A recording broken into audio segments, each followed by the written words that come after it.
be a ton of conversation about Jayden Daniels' knee this weekend. Yeah. This week. And B had a really good idea. He's like, why don't we try to talk to a doc? Yeah, somebody who knows what they're talking about. Right. Like what's actually happening Did all the here. speculations. And my friend Cisco, B, Doc Espinel, was able to put me in touch with Dr. Carter Mitchell, who's an orthopedic surgeon. Man, must be a great doctor, last name Mitchell. That probably is. Dr. Mitchell. MedStar Health. Dr. Mitchell is a sports medicine expert. That's what he does over at Georgetown University. All right. Worked with the Nats, worked with DC United, worked with the Alabama Crimson Tide. Dr. Mitchell, how you doing, man? I am fantastic, JP. Thank you so much for having me on. BMitch, how are you doing today? I am doing fantastic, man. I saw it last day yesterday. I said, cool, they got a real guy on the show. So B wanted to get you on, the way, pretty much the way the NFL works, but certainly the way Dan Quinn works, is we get as little information as possible. But they did say there was an MRI, there's a knee sprain, and it's all day to day. When you hear that, and I believe you watch the games. Like, what did you see? What do you think, Doc? Well, this is the NHL version of the lower extremity injury. Knee sprains there are lots of different types of knee sprains. Yep. Really, it depends on the ligament that is involved. So, ligaments are these collagen fibers that connect bone to bone. You've got 4 of them. You have your MCL on the inside of the knee, the lateral collateral ligament on the outside, and of course, we all hear about the ACL and PCL in the center of the knee. So when they're talking about a knee sprain, we don't know what ligament it is. All we know is that they got an MRI. It probably showed some fluid in one of those ligaments or in the knee somewhere. So it's pretty vague right now. And so, when I was watching the game, the tackle looked like he landed with JD landed with his knee flexed and his toe pointing. So with that type of injury, and once again, I'm not taking care of Jayden at all and don't know anything with any of the specifics of the injury, but that you do worry a little bit about the PCL with that type of mechanism.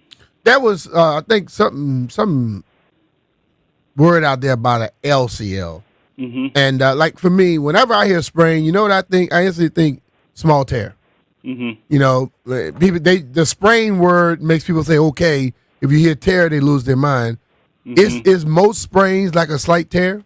That's a good question. So there are 3 types of sprains. There is grade 1, which basically, if you're looking at the ligament, it looks normal, but microscopically, the fibers are torn there. Grade 2 is if you're looking at the ligament, it's partially torn, but some fibers are intact. And a grade 3 is a complete tear of the ligament. So, I would anticipate if the said sprain, it'd probably be, grade 1, grade 2. But, of course, they don't want to let anyone know what exactly is going on there.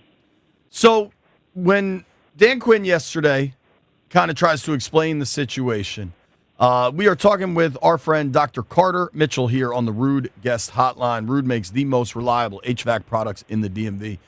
Dr. Mitchell is an orthopedic surgeon in sports medicine, has worked with a number of professional sports teams. We're trying to just get some information as far as Jayden Daniels for this week. So DQ yesterday says he's truly day-to-day. We're going to run through all the markers. That's one thing Dan Quinn says a lot, is that you got to hit all the markers. If you're the medical team with Jayden, what would some of those markers be? What do you want to see him do before you clear him to play? In the short term, JP, you want to see the swelling go down, obviously. You want to see the muscles start to function again. Whenever you injure a joint, you're going to get inhibition of the muscles, meaning that they're not firing. And so we want to get those muscles firing again. We want to get the swelling down, and, of course, the range of motion should return. Now, at the level with the Commanders, they've been using catapult systems with all of their athletes. So they have great baseline data on how fast each person runs, how they accelerate, how they decelerate. So what we can do now is use that data and have an athlete go through those same motions and see, when compared to his baseline, can he run, can he cut, what's his acceleration at? So it gives us one more data point to see where he is in his recovery. Obviously, psychologically, this is very important. He needs to be comfortable and confident in his knee, and he's going to be able to have to do football moves, cuts throws, plants. So, we're going to use. I'm sure they're going to use all the data at their fingertips to get him back on the field as soon, but also as safely as possible. Doc, we are as laymen. We out here. We look at the player and we normally compare what they do to what we do, and the average person is nowhere close to an athlete. You work with different people, I'm sure, with normal people and also the people that are athletes. What's the difference in one of those guys having that same injury and the time that they will get back out there and be able to do what they do? BMitch, that's a great point. Working with this level of athlete, I think they really are genetically gifted and also psychologically gifted. These are all athletes at this level have a tremendous, physical gifts, but also psychological gifts to determination to get back on the field. And so I think when in my dealings with the higher professional athletes, yes, genetically for some reason they do heal a little bit faster and they're able to tolerate some of the work that we put them through better. But I think it's both biological and psychological at this level. So, Doc, with that, one thing I've learned just being in locker rooms for over a decade now, and B has said this as a player, is like, I think a lot of fans have this notion of like, oh, just rest him, like give him 3 weeks off. Players aren't wired like that. They won't rest anyway. No. How do you How do you balance when you've had to instruct your clients, patients, athletes? Sure. Like, I mean, you're in this. You've done the Nats. You've done Bama. You've done pro sports. Like, what, if any, advice do you give, or do you just give the medical opinion? I think it's usually a team decision. Obviously, you've got to talk to the athlete and see where they are. We want to protect them as much as possible, but also have them feel comfortable that they are ready to go. So, I think you really don't have confidence until you can actually perform the moves, the cuts, the acceleration. So what we want to do from the training staff, and it is a lot of people, it is not just the physician, it's the strength coach, it's the athletic training staff, and they've got wonderful people there to help with this. But we want to prove to the athlete that they can do what they expect and to have that athletic arrogance return to them. So, sometimes we do need to hold them back, but it's a joint decision. Don't you have some of them you go in there and you wonder like, damn, did they not know that they were hurt? Yeah. I don't know that you can have one, right? But like in your professional opinion, do you think it's likely, unlikely? Is it a good idea? Is it a bad idea if Jayden goes this weekend? I really pause it. I don't want to talk about a patient I haven't seen before. Sure. I've been, if you do this long enough, that makes you look a little foolish down the road. But what I do know is that they have a tremendous staff there. I know some of the doctors who are on that staff, and they're going to be as protective of Jayden as they possibly can be and get him ready to play as soon as they possibly can be. So, hopefully we'll keep our fingers crossed that he can get back on the field soon, because we all love watching him play. Yeah, I've been in it and I see where guys know where they can go, and a lot of people don't. And I think when we start making our opinions based off of what we know, we are putting ourselves at a disservice, because we might be able to say, oh, I can push myself to the limit. That guy may go 25,000 times past what you think. Mm-hmm. And that's why you see athletes get on the field. And I don't think it's anything about trying to be tough. I just think that it is what you know you can do, and you go and you do it. Mm-hmm.